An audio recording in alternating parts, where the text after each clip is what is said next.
যে ঘোষিতভাবেই যার সর্বময় কর্তৃ বলেন সুপ্রিম কোর্টের রায় আমি মানি না, এত সহজে আমাদের প্রাপ্য পাওনা তারা পূর্ণ করে দেবেন এমনটা আমাদের মনে হয় না। আমরা তাই আরো লড়াইয়ের জন্য ঐক্যবদ্ধ হচ্ছি, আরো লড়াইয়ের প্রস্তুতি নিচ্ছি। আর সারমেয়দের দাঁতের কামড়ের জোর কত, তো এটাই চরিত্র। ক্ষমতায় আসার আগে এক, ক্ষমতায় এলেই এমন পোলভল্ট মারেন যে নাদিয়া কামানিসিও লজ্জা পেয়ে যায়। ভাতার টাকা দিচ্ছে বলে বিয়ের টাকা দেওয়া যাচ্ছে না, এই কথাটা নির্ভেজাল। আমাদের প্রাথমিক জয়। এর আগেও সুপ্রিম কোর্টের মাননীয় বিচারপতিদ্বয় বলেছিলেন রাজ্য সরকারকে 50% দিয়ে দিতে। রাজ্য সরকার কান্নাকাটি করলো, তারপর বললেন ঠিক আছে 25% দিয়ে দিন। রাজ্য সরকার রাজি হলো, কিন্তু টাল বাহানা করে দিল না। তারপরে সুপ্রিম কোর্ট বললো ঠিক আছে আমরা পুরো বিচার করে দিচ্ছি।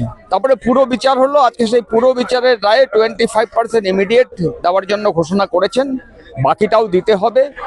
এই মুহূর্তে যেহেতু রায় কমপ্লিট হয়েছে, রাজ্য সরকারের আর পালাবার কোনো পথ নেই, আমরা পালাতে দেব না।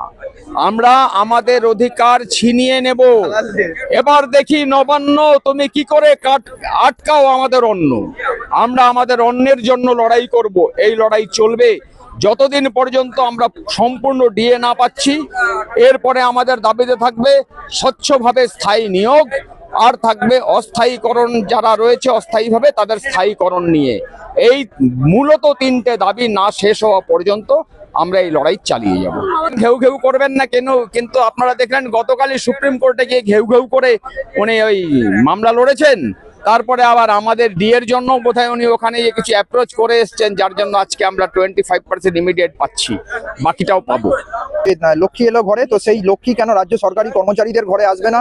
একই সাথে রাজ্যের যারা অবসরপ্রাপ্ত কর্মচারী তারা ঠিকঠাক ভাবে নিজেদের জীবন ধারণ করতে পারছেন না, তাদেরও জীবন ধারণের ব্যবস্থা যাতে ঠিকঠাক হয়। অর্থাৎ সব রাজ্য যখন দাবি করছে যে সব মানুষের কাছে তাদের উন্নয়নের জোয়ার পৌঁছচ্ছে, রাজ্যের সরকারি কর্মচারীরা কেন সেই উন্নয়নের জোয়ার থেকে বঞ্চিত থাকবে? তাই আমরা আশা করছি সরকারের শুভবুদ্ধির উদয় হবে এবং সরকার সুপ্রিম কোর্টের দাবি মেনে নিয়ে আমাদের যেটা ন্যায্য দাবি সেটা দ্রুত আমরা যাতে পাই। এবং রাজ্য সরকারি কর্মচারীরা তাদের নির্দিষ্ট যে দায়িত্ব এবং কর্তব্য আছে সেই দায়িত্ব এবং কর্তব্য পালন করেন। সংবিধান অনুসারে যারা রাজনৈতিক ব্যক্তিত্ব, যারা ভোটে জিতে এসে ক্ষমতায় আসেন, তারা শুধুমাত্র কোনো কাজের পরিকল্পনা গ্রহণ করেন এবং কর্মচারীরাই সেই কাজকে মাটিতে দাঁড়িয়ে ইমপ্লিমেন্ট করেন। সুতরাং সেই কাজ যারা করেছেন, সরকারের যদি কোনো সাফল্য অর্জিত হয়ে থাকে সেটা শুধুমাত্র কর্মচারীদের পরিশ্রমের ফলেই অর্জিত হয়েছে। সুতরাং আমরা আশা করব যে সরকার অতীতে যা বলেছেন সেসব ভুলে গিয়ে সুপ্রিম কোর্টের দাবি মেনে নিয়ে আমাদের ন্যায্য যেটা পাওনা সেটা দ্রুত আমরা যাতে পাই তার ব্যবস্থা করব।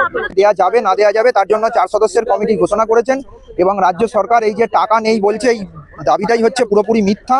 তো সেই মিথ্যা যাতে রাজ্য সরকার আবার চালাতে না পারে, সুপ্রিম কোর্ট তার রায়ও বলে দিয়েছে যে টাকা নেই এই দাবি করা যাবে না। আর দ্বিতীয়ত হচ্ছে যে 4 সদস্যের কমিটি তৈরি করা হয়েছে তারা রাজ্য সরকারের কেউ নন, তারা সুপ্রিম কোর্টের অবসরপ্রাপ্ত বিচারপতি বা অন্যান্য রাজ্যের বা কেন্দ্রের দায়িত্বপ্রাপ্ত আধিকারিক। সুতরাং আমরা আশাবাদী যে তারা ঠিকঠাক রায় দেবেন এবং এর ফলে আমাদের যেটা ন্যায্য দাবি বাকি 75% তার 15ই মের মধ্যে রাজ্য সরকারকে কমপ্লায়েন্স রিপোর্ট জমা দিতে হবে সুপ্রিম কোর্টে। আমরা আশাবাদী যে আমাদের যেটা ন্যায্য দাবি আছে সেটা আমরা দ্রুত পেয়ে যাব।